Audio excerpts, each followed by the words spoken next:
وقتا به حیات پیامبر صلی الله علیه و سلم نظر نماییم، می‌بینیم که ایشان در همه جانب الگو بودند. او نامزد یگانه است. او یگانه شخصی است که میتواند برای هر فرد جامعه الگو باشد. صفحه های حیات او را ورق زنیم، خواهیم دید که کار و مناسبت های بسیار و گوناگونی را در بر گرفته و آن کارها نمونه خوب برای دیگران است که در خود اخلاق عالی و عادت های نیک و حسیات انسانی را جمع آورده است. شاه باشی به حال پیامبر صلی الله علیه و سلم هنگام شاه عرب بودنش نظر کن. وقتی اعیان و اشراف کوچک و بزرگ عرب به طاعت او کمر بستند، او با آنها چگونه معامله میکرد؟ اگر رعیت و شهروند عادی باشه، به حال پیامبر صلی الله علیه و سلم در مکه هنگام زیر حکومت مشرکان به سر می برد، نظر افکن و عبرت آموز.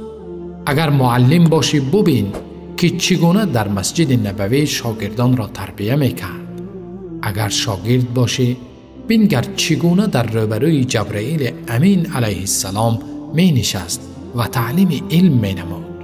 اگر پدر و بابا باشی نظر به معامله او با فاطمه و حسن و حسین رضی الله عنهم کافی است تا معنای پدر بودن و یا بابا بودن را درک نمایی.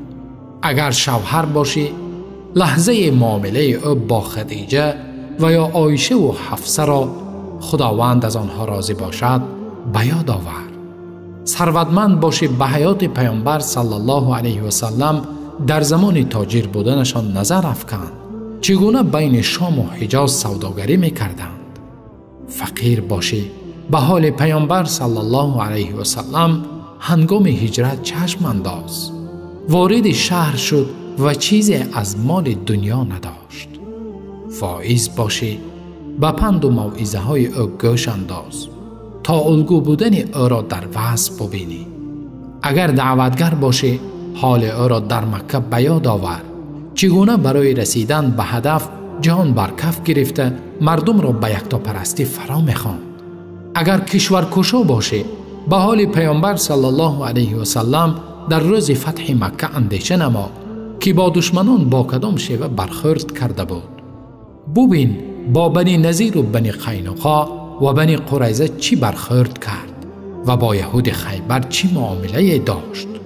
اگر یتیم باشی به حال پیامبر صلی الله علیه و سلم بیندیش که روی پدر را عموما ندید و روی مادر را باشد بصیری ندید.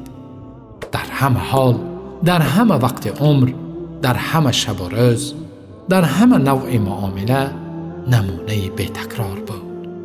او نمونه والا در همه اخلاق حمیده است. درود و پیام خداوند بر ایشان باد.